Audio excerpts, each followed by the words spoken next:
Hello, greetings and salutations, ladies and gentlemen. It is Grandmaster Hawk. We are back. I am bringing you my breakdown of the recent Dragon Ball Sparking Zero gameplay footage from Bandai's Summer Games Showcase of the Ultra Instinct Sign Goku versus Super Saiyan Rose Goku Black gameplay. I attempted to download this video a couple of times, but it would not let me, so we are doing this the old-fashioned way. This is from GameSpot's channel, and before we get into this, maybe leave a like. Hit that subscribe button as we proceed with the breakdown.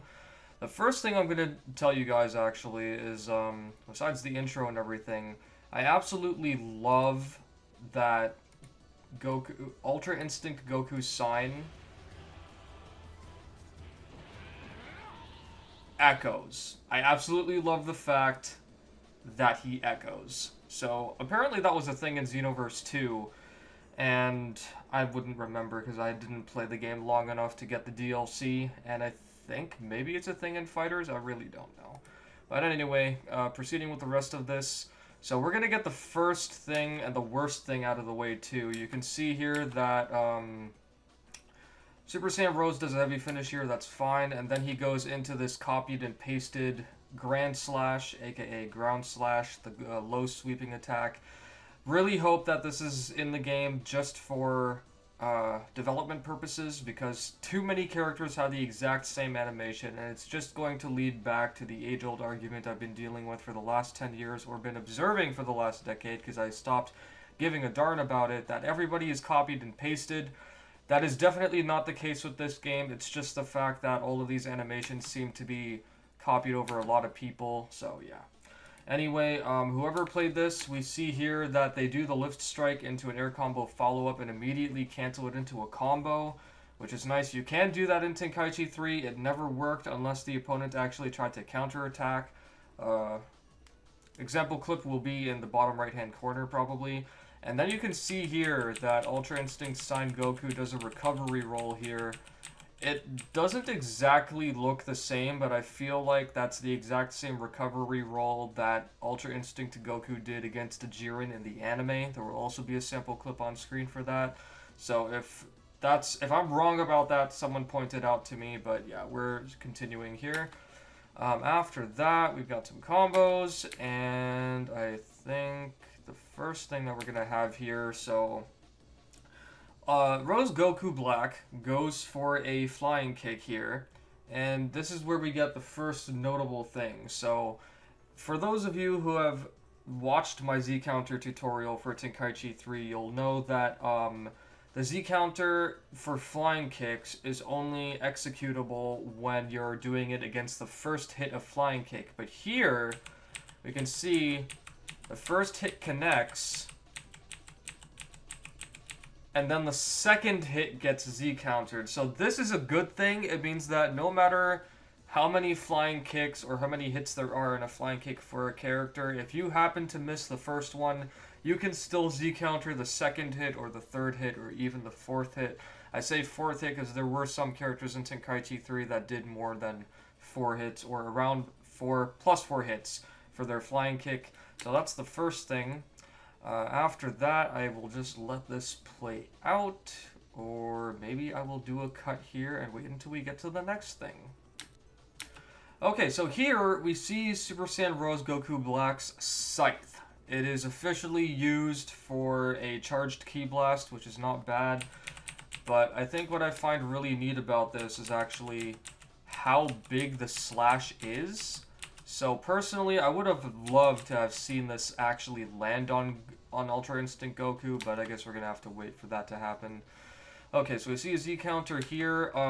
Just to reconfirm again, for those of you who probably have not watched my first breakdown, the Z-counter, you can choose which direction you want for the Z-counter. So here we actually see Rose Goku doing a left smash, and you will see later on that we do see an uppercut and we do see a right smash. So it is confirmed that the Z-counter is not dependent. The smash that you use for the Z-counter is not dependent on where you are on the stage, because back in Tenkaichi 3, if you were on the ground, you would do only up, and you would start with an up smash until an actual Z-counter chain started, and if you were at the top of the stage, you would do a down smash, and depending on what's above and below you, for example, if you were on the glacier stage, you would do either an up or a down smash. So where you are on the stage and the environment also depends on which smash you would be using if you were to execute a Z counter.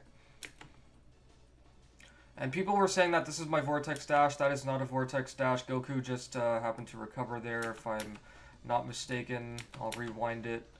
You can see that the player's just doing a lot of spins. And then you can see this shockwave over here. Goku enters the recovery animation. So yeah, that's just a recovery.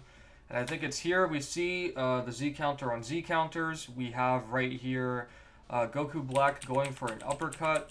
If you play this frame by frame, you can see his left arm is going upwards, and this purple streak going up is indicating that it's an up smash.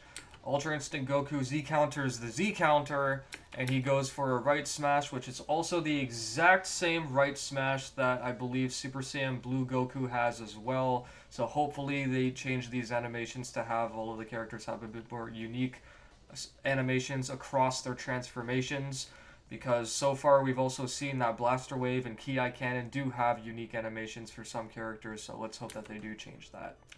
Okay, now moving to player 2's perspective, and what I wanted to touch upon here actually is the fact that we have this can confirm one or two things. The fact that this is either replay data and that online battles can actually be saved as replays, or maybe this just was recorded on two TVs or whatever, and we got to see the other footage as it was edited together. But otherwise, I would assume this is either a saved battle replay or maybe a spectator mode without all the options showing. I really don't think that's that, though. I think it's just replay data, but we'll see. Okay, so here, go for a heavy finish. Now, here's something very dumb. So you see over here that Rose Goku Black, let me rewind it a good bit here. He has 6 skill counts. He uses his parry or super perception, I think this is what that's called. And of course, 2 skill counts are, hold on a second, was that a revenge counter? So Goku Black activates a super perception while Ultra Instinct Goku activates a revenge counter, which is then countered by the super perception, which consumes 2 skill counts. And here's the thing, is that once you activate super perception, it seems that you have the option to just follow it up automatically with a regular move that will stagger the enemy, or if you have the skill count, you can expend 2 more or consume 2 more skill counts in order to use a full power smash here. As we can see, Goku Black has a right smash here, and that, so Ultra Instinct Saiyan Goku basically traded 2 skill counts while Goku Black traded 4. How that translates into gameplay, I guess we'll see. Do I think that's good or bad? I don't think it's bad, and I don't think it's great, but people will be forced to play more conservative or think about how they're going to use their skill counts. Alright, here's where we see something super interesting. So, as you can see, Goku Black is about to fire a Kamehameha. And pay close attention up here. Very close attention. So, while Ultra Instinct Goku is Dragon Dashing, Goku Black fires off a Kamehameha. And the vanish that Ultra Instinct Saiyan Goku does here and reappearing here is confirmation, let me go back to it, that high-speed movement is actually doable while Dragon Dashing. This is actually a game changer. The reason why is because stages are much bigger now, as we all know, and doing Dragon Dash cancels and whatnot is going to be virtually impossible, along with just traveling distances without the Z-Burst dash is going to be a chore. So the fact that you can actually do high-speed movement now while Dragon Dashing is crazy good, because this will open up options for us to get behind the opponent and potentially catch them to imitate a Dragon Dash cancel or Dragon Dash maneuver.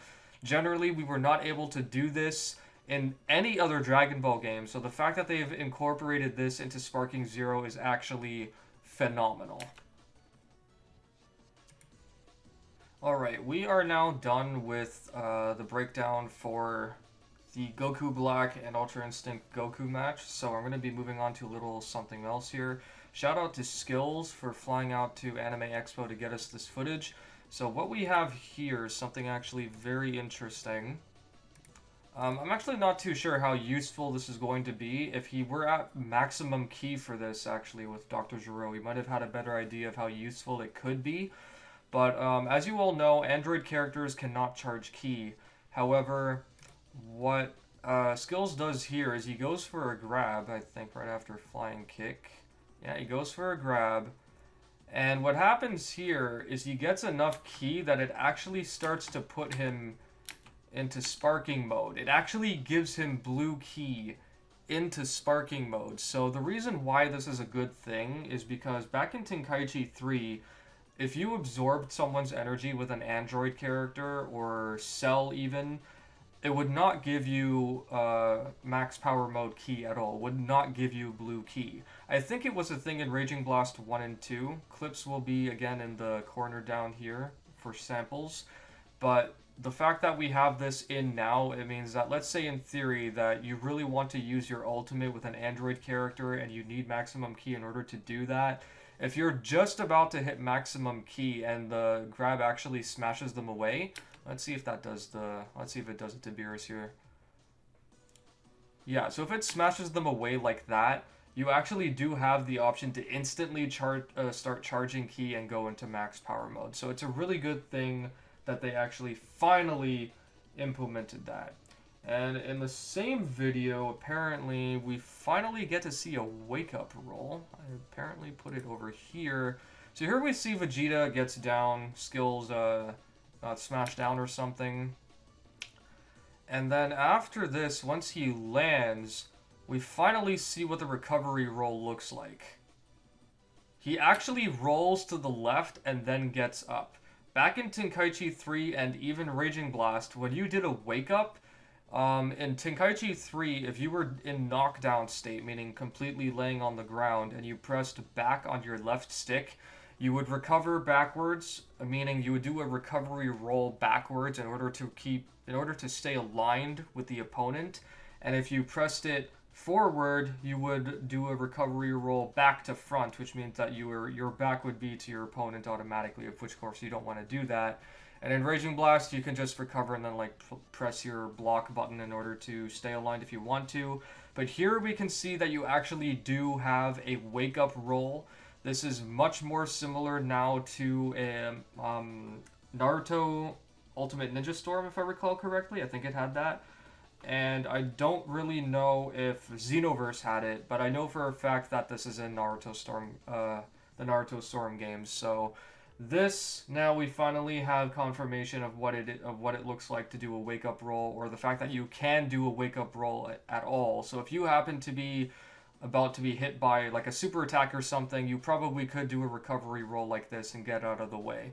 I don't know how effective it's going to be, but I guess we'll find out soon enough. After that, we have a little something else. I believe what we're about to see here is Super Saiyan Blue Goku's counterattack. I have only ever seen the counterattack twice. And the other clip I'm actually going to find, and I'll probably put it up on screen. It was with Adult Gohan. But here we see Skills. Hold on a second. Yeah, I had to click on there. So this stance that you see Goku doing while he's not even animated, meaning like he's not moving at all, this is a counterattack stance, and that's how counterattack stances worked in Tenkaichi 2 and in Tenkaichi 3. Basically, you set up a counterattack, and if your opponent falls for it, you automatically follow it up with whatever counterattack it might be. It could be a roundhouse kick, it could be a rushing technique. But in this case, Super Saiyan Blue Goku does a level 2 charged smash, it appears to be, and then skills follows it up with what appears to be a level 2 down smash? Yeah, because Goku's getting just slightly staggered. He's not being completely smashed away. So I don't really know what that was. Because if we rewind really quick, you'll see that he doesn't consume any skill counts. But I think, hold on a second, let me rewind just a little bit. He's got one full key gauge. Ah, okay, so in the adult Gohan clip, I wasn't actually able to see this, but the counterattack does still consume ki. So this is a good thing. You can see here that he had a full ki gauge, but the moment he set up the counterattack, his ki began to deplete. So this is a good thing. It means that the counterattack is not only still in the game, but it still operates the same way. Meaning that it will deplete ki the longer you are in counterattack stance. So this is a good thing. Skills, thank you so much for actually doing that, because I have seen 0 people doing this. Alright, next we have something pretty bad actually. I'm glad Skills did this. He was trying to get a struggle with Super Saiyan Goku here, and he charges up a God Kamehameha. I needed to wait to see the name of it. And you can see while Super Saiyan Goku is moving, Skills is not moving at all. And I actually asked him about it just now. And he said he attempted to move, but he told me that he was locked in. You can already see by this point that Super Saiyan Goku is just about to get behind him, because he's just initiated another Dragon Dash. He's already at the side, and Skills still hasn't moved at all. And then, of course, he proceeds to fire because he's already at max charge. This is really bad, because for a lot of people who like to use chargeable supers like Gallic Gun, Kamehameha, maybe even Special Beam Cannon, what have you, any attack like that, back in Tenkaichi 2 and 3 and even the Raging Blast games, you would automatically stay aligned while your opponent is moving. Like even if the move doesn't hit, it's still good if your character can at least turn to stay aligned in an attempt to hit them, right? But now we've got confirmation that auto realignment while charging a beam attack is not in the game, and Skills did confirm this for me. This is bad, and I really hope they change it. Next we have Goku Skills doing a Dragon Throw, and here is another Raging Blast element that was brought back for the game. So you can see after Skills throws Yamcha, Yamcha is thrown downwards because that's now how Goku's throws work. And you can see Yamcha recovering over here. He does a recovery roll, which is very, very similar to Raging Blast 2. So I'm just going to hope that when the character is in this recovery animation that they don't get auto vanish frames, because when you were recovering in Raging Blast 2 off the ground or off any environment in the game that you could recover off of for this roll, you automatically vanished any attack that was coming at you if it was a super attack or melee based. If it was just regular Ki Blast, you would take the damage and you didn't have any say in the matter. Because you were recovering, the only way to get out of it was to just initiate a recovery Dragon Dash. But yeah, let's just hope that this is not going the Raging Blast 2 route. Following that, we have a decent look at the step-in barrier, but Skills told me that you can just keep pressing step-in using left stick up and X. So the fact that you can still do a step-in at this distance, I can't really tell if the step-in barrier has been increased in size. Also, for whatever reason, they've given Hercule the same grab animation that Broly has. I really don't know why, but I'm not going to ask any questions. But yeah, in regards to the step-in barrier, it would seem that the step-in barrier either has slightly increased in size, which would make sense given how much bigger the stages are now, And if not, then, well, it doesn't entirely matter since the short dash is now something that exists. Following that, we have another small change. So if those of you who remember from the gameplay showcase when rush attacks were colliding with each other, you would see these like little black flashes coming out of it. Now they've changed it so that when rush attacks collide, you get these like small little shock waves.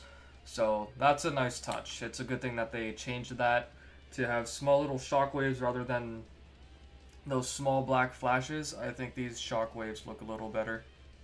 And now we have a little short confirmation that Howl does still put you into sparking mode. So Bergamo has been given the Howl move that all Great Apes in Tenkaichi 3 have. And I think Big Janemba also had it. So you can see he was on 0 key and he just got put back to sparking mode with a big defense buff, I think. I think that's what that's supposed to be. I haven't seen any of these icons showing in blue before, so this is a first. I don't know if it means that it's stackable, meaning like this is a ×1 and this is a ×1, but this could be a ×2. I'm assuming that this is Howl and not Come At Me, but I guess we'll find out soon. Here we have a little something extra. This is from Minato's Flash's channel. I think he did 1 or 2 things which I felt like I should have pointed out, but I'm just going to leave them be for the moment. But here you can see he's dashed in. Tien's going to do a Dodon Ray here, and Minato claims that he couldn't block it. But here's the thing. He definitely goes into a block animation here. And on this frame is where it connects. So here's the thing about this. I think that either Dodon Ray cannot be blocked, or you need to be fully into block state before you can actually block something. So the fact that Broly brought up his arms to defend still could mean nothing. It could just mean that the game still registered Minato as not actually having fully entered block state. So I guess we just have to wait and see how that turns out.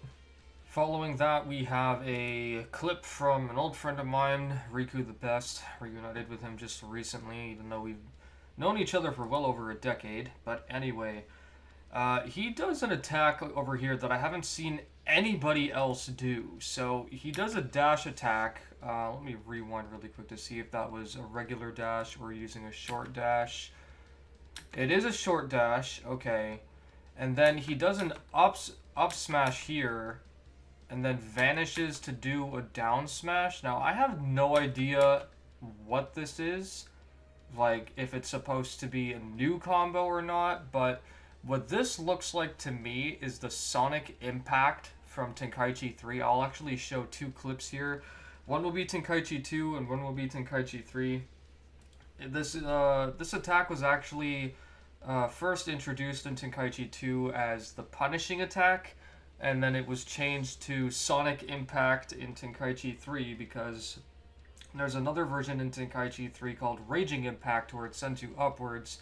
So the fact that Vegeta did an up smash after a dash attack and then a vanishing down smash all in like a very small space leads me to believe that this might be the new Sonic Impact, assuming it is still in the game, and maybe they either changed the name and definitely changed how it looked.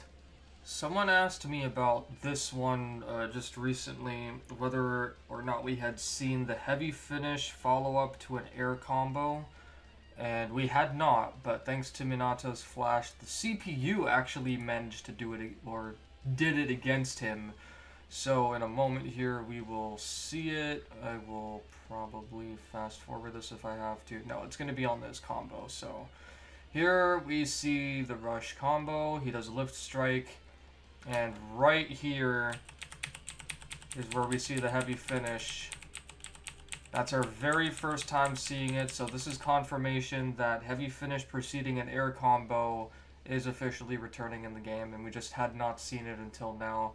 Nobody I know or have seen has actually done it, so the fact that the AI did it is kind of a godsend. And then we see the full rush combo here, and then 4 hits into... Oh, he chooses to do the rush enter. Okay, that works too. Here we have something interesting. So, for those of you who have been seeing all the recent Sparking Zero gameplay, you know that if you do a sidestep or forward step, your character is enveloped in a white glow, which indicates that you have invincibility frames during the step. So here we see... Who am I watching again? Creeps? Is this Creeps? Yes, I think that's Creeps. Could you please, like, light up, please? Okay, it is Creeps. God damn. Anyway, we see that he does a sidestep here, and then Tien does Solar Flare, but it somehow does not blind Creeps. So I'm going to assume that invincibility frames maybe can be used against Solar Flare, which would be extremely stupid, but I don't know, it's whatever. I don't think that's going to be a thing in the final product, but the fact that it's a thing in the demo build is actually pretty funny. I'm glad that this happened, though, because, you know, something like this, it's very rare given the amount of frames that you have during invincibility. So you can see he's invincible here. Solar Flare comes out, and you can see he is still in invincibility frames just before Solar Flare ends, which leads me to believe that you probably can, but I don't know. I guess we'll find out. For this one, I believe another YouTuber by the name of Kadaze had actually pointed this out, and I didn't actually get to see that clip, or maybe I did, but it was just too fast. But here again, we get to see,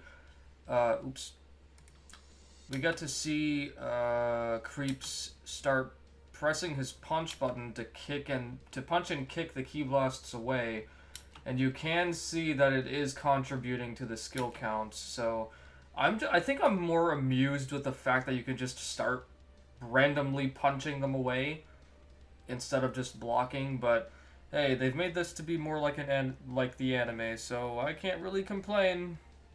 Here, Creeps was working up towards fusion into Gogeta, and we do see that... Hold on, let me actually rewind a bit here. So you can see that he's got 3 health bars up here, but by the time he fuses... Once he actually fuses into Gogeta, he does actually get an extra health bar. So I'm wondering if they did take the time to correct that, and if they did, excellent. But if it's only 1 health bar, I think that still sucks, because obviously Vegeta did not come out in this fight, so it would have been nice if they could have just added on the extra 3. But I digress. Here's another thing I was hoping to see, and I'm really glad that somebody did it. So Creeps goes in on Gohan while Gohan's in sparking mode, and he goes for a grab right here, and Gohan Z counters it. So we can confirm that Z countering grabs on the back are still making a return in this game, so that is phenomenal. Thank you, Creeps, for trying that, and thank you, CPU, for Z countering it. Ah, Creeps, if you're watching this, God bless you. So, Creeps gets smashed over here by Birder, and he ends up Z countering Birder's vanishing attack. And he's fast. Right about here. I do a Z counter right there. I'm so glad somebody finally did that, because I was wondering this whole time if you could actually Z counter the vanishing attack. Let's go from right about here. I do a Z counter right there. Yep, thank goodness finally somebody did this. Oh, beautiful. Being back turned and Z countering a vanishing attack, there's nothing like it. And then that beautiful smash. Thank you, Creeps. Here we have something kind of amusing. So, Creeps goes for Stardust Breaker again, or whatever it's supposed to be currently in this game. And Birder is already falling, and I believe he's already fallen around that rock. But what happens right as he falls, probably recovers, because you can see his silhouette there. And I can't tell exactly if Stardust Breaker hit the rock and just didn't break the rock. Yeah, it looks like it landed on top of the rock, because not only did it not touch Birder, but he managed to expel two skill counts in order to use after image. So, yeah, that's a thing. Finally, I don't have a whole lot more footage to break down, but when I was talking to DBZ Skills on Twitter, he showed me this clip, or this video in particular, of him using Birder. I don't really remember what the reason was, but I did find something here.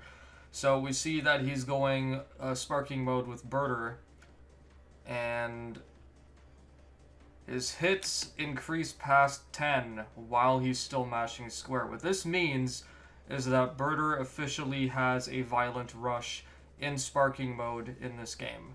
For those of you who don't know what Violent Rush is, in Tenkaichi 2 and in Tenkaichi 3, because I don't know if this was in Tenkaichi 1, and it was definitely removed in Raging Blast 1 and 2, when you were in sparking mode and you kept mashing your punch button, you were able to do this with a majority of characters. The only exception to the rule were characters like Birder and heavy characters like Nappa, Dodoria, Android 16, Android 8, Super Android 13, Final Form Cooler, Second Form Frieza. I think maybe Third Form Frieza as well. I'm not too sure. And I can't remember about Full Power 100% Frieza. And of course Bojack. But all heavy characters in the game did not have Violent Rush. So the fact that Birder now has it in Sparking Zero is not a bad thing at all. Considering that he actually appears to have a Ki cannon and a rolling hammer now. Yeah, so I think that's going to do it for the video. I don't actually have any other footage to break down or any other footage that I've saved to show you guys anything noteworthy. So I hope this video was useful for you. If you liked it, maybe please do leave a like and consider hitting that subscribe button. Shout out to DBZ Skills. Go subscribe to him. Huge thanks to him for flying out there and getting us gameplay along with Minato's Flash and whoever else's footage I reviewed here. I will put names up on screen if I need to. And I hope you will have a wonderful day. Bye!